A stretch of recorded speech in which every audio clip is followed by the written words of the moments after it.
आपण पाहत आहात शिवभीमक्रांती महाराष्ट्र न्यूज चॅनल।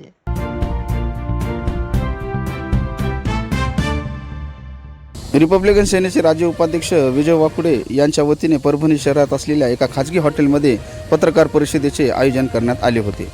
या पत्रकार परिषदेला संबोधित करत असताना विजय वाकुडे म्हणाले की ज्याप्रमाणे केंद्र सरकारने 26 जानेवारी 2023 यावेळी हर घर तिरंगा हा उपक्रम राबविला, त्याच पार्श्वभूमीवर केंद्र सरकार व राज्य सरकारने हर घर संविधान हा उपक्रम राबवावा, जेणेकरून सर्वसामान्य माणसांना संविधानात असणाऱ्या त्यांच्या मूलभूत हक्कांची माहिती होईल आणि शासकीय कार्यालय, विविध संस्था, महाविद्यालय, शाळा या ठिकाणी ध्वजारोहण करत असताना डॉक्टर बाबासाहेब आंबेडकर यांच्या संविधानाच्या प्रस्ताविकेचे वाचन आणि त्यांच्या प्रतिमाही ठेवण्यात यावी असेही त्यांनी यावेळी सांगितले।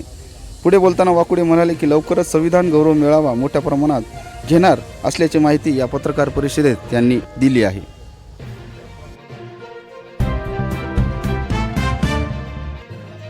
परभणी जिल्हा भारतीय जनता पार्टीचे माजी महानगर जिल्हाध्यक्ष आनंद भरोसे यांच्या निवासस्थानी आज पत्रकार परिषदेचे आयोजन करण्यात आलेले होते।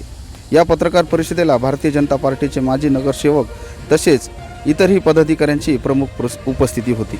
या पत्रकार परिषदेला संबोधित करत असताना आनंद भरोसे म्हणाले की सार्वजनिक बांधकाम मंत्री रवींद्रजी चव्हाण साहेब यांच्याकडे सातत्याने पाठपुरावा करून 62 कोटी रुपयांचा निधी उपलब्ध करून देण्यास भाग पाडला आणि विकास कामांवर असलेली स्थगिती उठून कामे तात्काळ करावी यासाठी आदेशित करण्यात आली आहे। पुढे बोलताना भरोसे म्हणाले की लोकप्रतिनिधींनी पाहिजे त्या प्रमाणात परभणी जिल्ह्याचा विकास केलेला नाही। बालेकिल्ला असलेल्या परभणी जिल्हा सातत्याने अस्वस्थ राहिलेला आहे, त्यामुळे लोकप्रतिनिधींनी राजकारण न करता विकासासाठी एकत्र येणे काळाची गरज आहे। स्वतंत्र भारत पक्षाच्या वतीने आज परभणीमध्ये शेतकऱ्यांच्या विविध मागण्यांसाठी एक दिवसीय धरणे आंदोलन करण्यात आले। आयात निर्यात धोरण मुक्त करावे किंवा बंद करण्यात यावे, तसेच आयात निर्यात धोरण वापरून शेतीचे मालाचे भाव पाडू नये। वन्य प्राण्यांचा त्रास फार मोठ्या प्रमाणात शेतीला व शेतकरी यांना होत आहे, तर सरकारने वन्य प्राण्यांचा बंदोबस्त करावा किंवा वन्य प्राणी यांच्याकडून शेतीचे झालेले नुकसान भरपाई देण्याचे प्रायोजन करावे। तसेच आतापर्यंत शेतीमालाचे भाव पाडल्यामुळे महाराष्ट्रातील शेतकरी कर्जबाजारी झाला आहे, त्यामुळे जी काही सक्तीची कर्ज वसुली होत आहे ती तात्काळ बंद करावी व संपूर्ण कर्जमुक्ती करावी।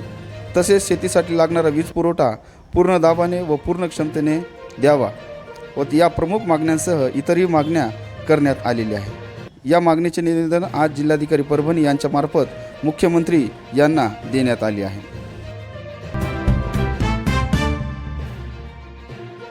परभणी शहरात असलेल्या शाही मस्जिद परिसरातील निवासस्थानी माजी उपमहापौर तथा नुकतेच शिवसेना शिंदे गटात गेलेले सय्यद समी उर्फ माजुलाला यांच्या वतीने पत्रकार परिषदेचे आयोजन करण्यात आले होते। या पत्रकार परिषदेत संबोधित करत असताना माजुलाला यांनी स्पष्ट केले की परभणी महानगरपालिका अंतर्गत आणि त्या रस्त्यांची फार मोठ्या प्रमाणात दुर्व्यवस्था झालेली आहे।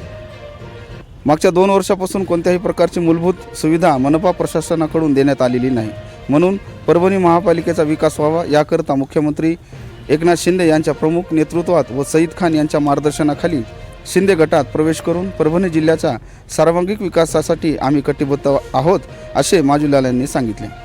शहरातील रस्त्यांसाठी तब्बल 62 कोटी रुपयांचा निधी मंजूर करून आणल्याची माहिती माजुलाल यांनी देत विधानसभेसाठी सुद्धा मुख्यमंत्री शिंदे यांनी जबाबदारी टाकल्यास इच्छुक असल्याचे सांगितले आहे।